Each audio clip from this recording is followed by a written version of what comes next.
যদি না শিখেন তো সালাত আদায় করবেন কি করে? আপনি এক গ্লাস পানি পান করবেন, যে পানি যে পান করবেন এই পানি পান করতেও বিদ্যার আগে প্রয়োজন।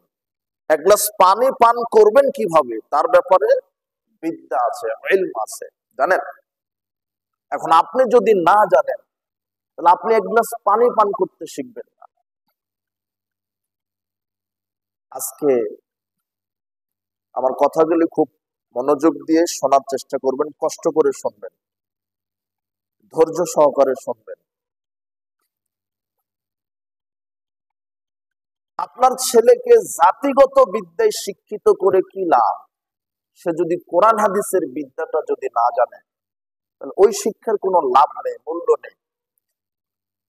আগে শিখতে হবে কোরআন এবং হাদিসের জ্ঞান। যারা কোরআন হাদিসকে বাদ দিয়ে দুনিয়াবী শিক্ষা অর্জনের পিছনে ছুটছে, শুধু দুনিয়াবী শিক্ষা, এই শিক্ষা গ্রহণ করা হারাম।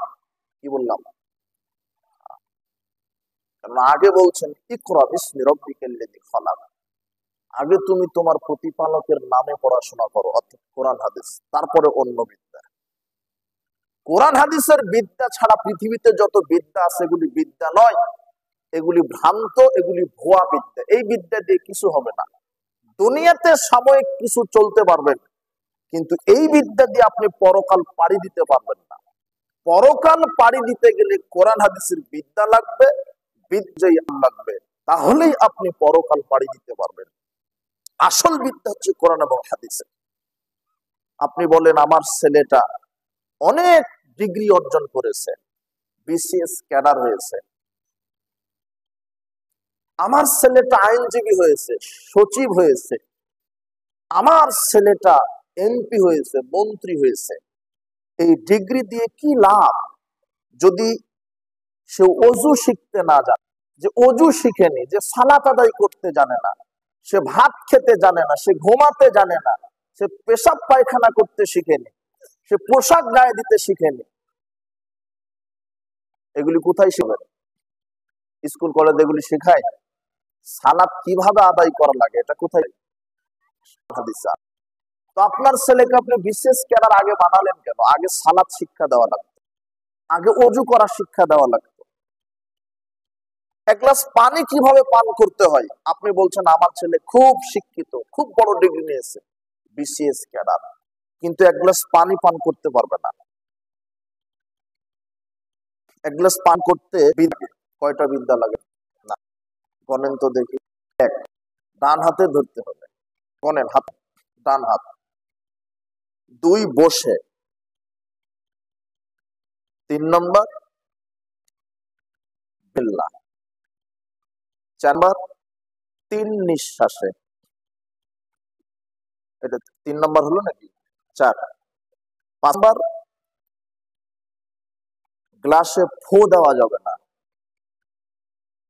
পানপাত্রে ফু দেওয়া নিষেধ। ছয় নম্বর, যেই পাত্রে পান করছেন সেটা সোনার ওপার হওয়া যাবে না, স্বর্ণ এবং রৌপ্যের পাত্রে পানি পান করা হারাম। কি হারাম? সাত নম্বর, খাওয়া শেষে আলহামদুলিল্লাহ বলতে হবে। কয়টা হবে? সাতটা। আরো একটা আছে মনে হয়, ওটা আমার স্মরণ হচ্ছে না। তো মোটামুটি সাতটা হলেও হয়। কয়টা বিধান? গ্লাস নিয়ে আপনি সেটা স্বর্ণ রৌপ্যের হওয়া যাবে না, রাসূল সাল্লাল্লাহু আলাইহি ওয়াসাল্লাম বলেছেন হারাম। কেউ যদি স্বর্ণের পাত্রে পানি পান করে সে যেন পেটে আগুন ঢুকালো জাহান্নামে। বুখারী মুসলিমের হাদিস। তাহলে এটাও একটা বিধান। তিন শ্বাসে পান করুন এবং গ্লাসের ভিতরে ফু দেওয়া যাবে না। কেন ফু যাবে না? বড় বিজ্ঞানীরা যে মানুষ ছেড়ে দেয় সেটা বন্ধাই, আর যেটা গ্রহণ সেটা কি অক্সিজেন। আমি যেটা ছেড়ে দিচ্ছি সেটা তো কার্বন ডাই অক্সাইড, এটা বিষ, পানির সাথে মিশে যাবে। কথা কি বুঝেছেন? তিন ঢুকে তিন নিঃশ্বাসে পান করবেন, এটাও হাদিস আছে, ঠিক আছে, সমস্যা নেই। কিন্তু রাসূল সাল্লাল্লাহু আলাইহি ওয়াসাল্লাম নিষেধ করেছেন যে গ্লাসে তোমরা ফু দিও না, এটাও একটা বিধান। তাহলে মোটামুটি কয়টা বিধান লাগলো? সাতটা। তো এই যে বিধানটা যদি না জানেন তাহলে আপনি পানি পান করতে জানেন না। গরুও তো পানি খায়, তাই না? কিছু বুঝেননি মনে হয়।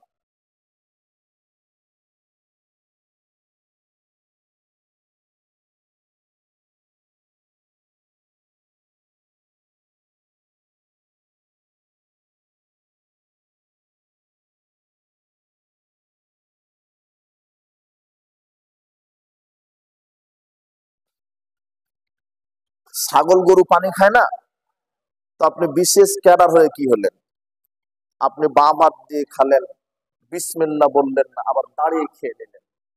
অথচ রাসূল সাল্লাল্লাহু আলাইহি ওয়াসাল্লাম বলছেন, লা ইয়াশরাবান্না আহাদুম মিনকুম কায়মান, তোমরা কোনো বস্তু দাঁড়িয়ে পান করবে না। ফামান নাসি আহাদুকুম ফালিয়াস্তাকি, যদি কেউ ভুলেও যদি দাঁড়িয়ে কিছু খেয়ে নেয়, সে যেন বমন করে দেয়। কথা কি বুঝলেন? আর দেখেন, যত প্রচলিত বিদ্যায় যে যত বড় শিক্ষিত, সে তত